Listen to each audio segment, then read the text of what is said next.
The Galactic Council chamber was in an uproar as the representatives of the various species argued and shouted over one another. At the center of the controversy was the ongoing war between the Lif, a powerful and aggressive alien race, and the Therians, a peaceful civilization known for their advanced technology and diplomatic prowess. Ambassador Zora of the Lif Empire stood at the podium, her voice rising above the din. "The Therians have brought this upon themselves," she declared, her 4 eyes flashing with anger. "They have refused to submit to the rightful dominance of the Lif, and now they must pay the price for their defiance." Across the chamber, Ambassador Lyrian of the Therian Confederation shook his head in dismay. "The Lif have no right to impose their will upon us," he said, his voice calm but firm. "We seek only to live in peace and cooperation with all species, but we will not sacrifice our freedom or our principles." As the debate raged on, the Galactic Council found itself divided and paralyzed, unable to take decisive action to end the conflict. Meanwhile, on the front lines of the war, the Lif continued their brutal assault on Therian colonies, confident in their military might and the superiority of their species. General Clarke, commander of the Lif invasion force, surveyed the battlefield with a sense of satisfaction. The Therian defenses had crumbled before the onslaught of the Lif warships, and now their colonies lay in ruins, their people scattered and demoralized. But as the weeks turned into months, and the Therians continued to resist, Clarke began to feel a sense of unease. The Therians were proving to be more resilient than he had anticipated, and there were rumors of a mysterious ally aiding them from beyond the fringes of known space. "We must crush these Therians quickly," Clarke growled to his subordinates. "The longer this war drags on, the more dangerous it becomes. We cannot afford to show weakness or hesitation." But even as he spoke those words, Clarke couldn't shake the feeling that something was amiss. The Therians seemed to be receiving supplies and reinforcements from an unknown source, and their ships and weapons were becoming more advanced and effective with each passing day.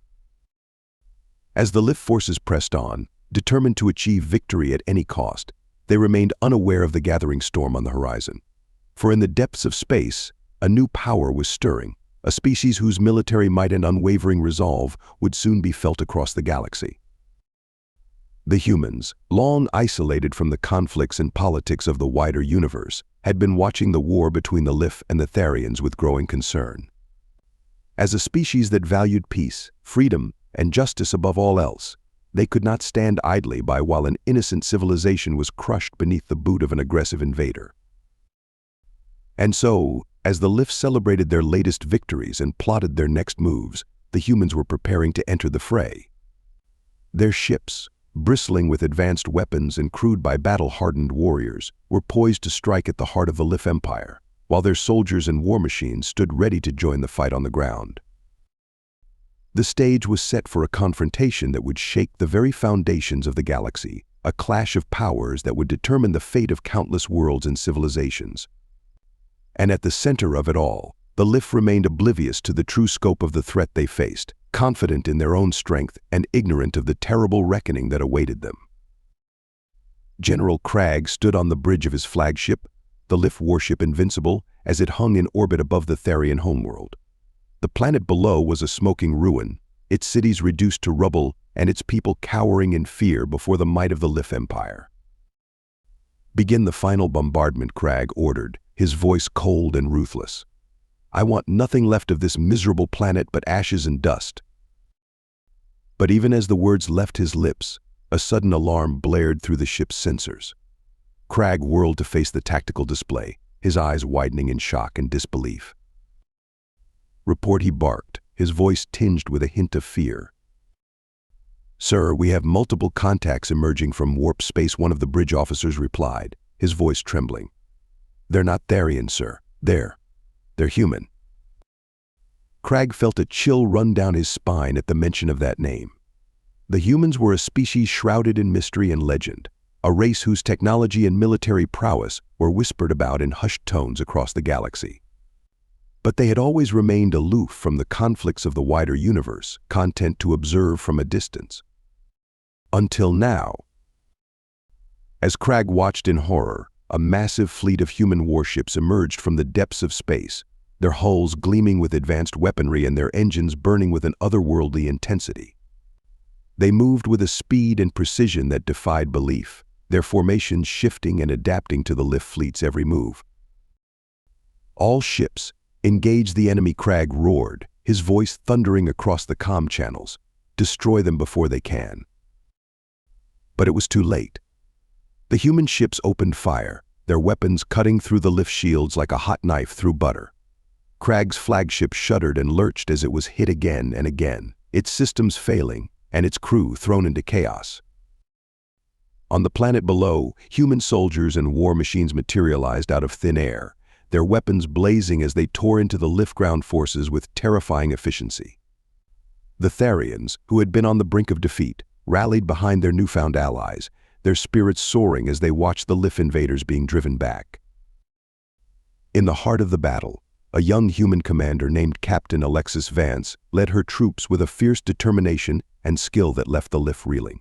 Her eyes blazed with a righteous fury as she cut down the enemy soldiers one by one, her movements a blur of speed and precision. "Push them back," she shouted to her troops, her voice ringing out over the chaos of the battlefield. "Show them what it means to face the might of humanity." As the battle raged on, the lift slowly began to realize the true nature of the foe they faced. The humans were not just another species to be conquered and enslaved, but a force of nature, a race whose technology and training made them more than a match for even the most advanced lift warriors. Clarke, watching helplessly from his crippled flagship, felt a sense of despair wash over him.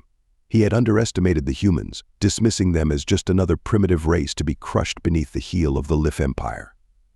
And now, he was paying the price for his arrogance.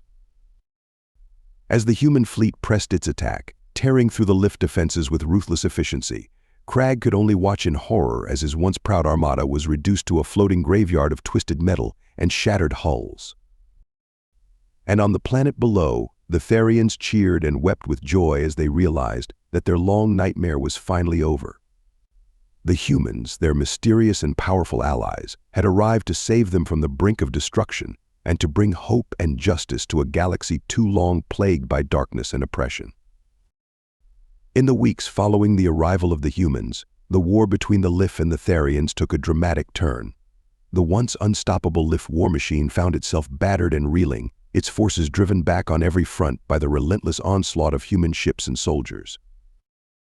On the planet Tharia, the human and Tharian troops fought side by side, their combined strength and determination proving more than a match for the demoralized lift invaders. Captain Alexis Vance led her soldiers with a fierce bravery and cunning that soon became legendary, her name spoken with awe and reverence by the Tharian people. As the lift retreated, the Tharians began to reclaim their lost territories, their cities and colonies rising from the ashes of war with a newfound sense of hope and purpose. The human fleet, meanwhile, pressed its advantage, striking deep into lift space and destroying key military installations and supply lines. In the halls of the Galactic Council, the news of the humans' intervention sent shockwaves through the assembled delegates. Many of the species that had once supported the lift out of fear or self-interest now found themselves scrambling to distance themselves from the failing empire, their allegiances shifting with the changing tides of war. Ambassador Zora of the lift, once so proud and confident, now found herself increasingly isolated and desperate. She pleaded with the Council for support, arguing that the humans were a threat to the stability and order of the galaxy, but her words fell on deaf ears. On the front lines, General Clarke and his surviving forces fought on with a grim determination, even as they knew that their cause was lost. They had underestimated the humans, and now they were paying the price for their hubris. As the war entered its final stages, the lift made a last, desperate stand on their homeworld, pouring every last soldier and ship into a futile defense against the advancing human and Tharian forces. In a battle that would be remembered for generations, the lift were utterly defeated, their once mighty fleets reduced to smoldering ruins and their armies scattered to the winds. In the aftermath of the war, the Galactic Council convened to discuss the future of the galaxy. The Tharians, with the backing of their human allies, called for a new era of peace and cooperation, a time when all species could live together in harmony and mutual respect. To the surprise of many, the humans themselves took a leading role in these discussions, their delegates speaking with a wisdom and compassion that belied their fearsome reputation as warriors. They urged the Council to learn from the mistakes of the past, to build a future based on understanding and diplomacy rather than fear and aggression. As the negotiations continued, a sense of hope and optimism began to spread through the galaxy. The Lif, once so feared and reviled, were a broken and humbled race, their empire shattered and their people left to confront the consequences of their actions. But even in defeat, there were those among the Lif who refused to let go of their dreams of conquest and domination. In the shadowy corners of the galaxy, a new generation of Lif leaders began to plot and scheme, determined to rebuild their shattered empire and take their revenge on the humans and their allies. For Alexis Vance and her fellow soldiers, the end of the war brought a sense of pride and accomplishment, tempered by the knowledge that their work was far from over. They knew that the peace they had fought so hard to achieve was a fragile thing, easily shattered by the forces of greed and ambition. But as they looked out across the stars, watching as the ships of a dozen species came together in a display of unity and friendship, they knew that they had made a difference. The galaxy had been forever changed by their actions, and though the road ahead would be long and difficult, they were ready to face whatever challenges lay ahead. For in the end, the true strength of the galaxy lay not in the might of its armies or the power of its weapons, but in the courage and compassion of those who dared to stand up for what was right, no matter the cost.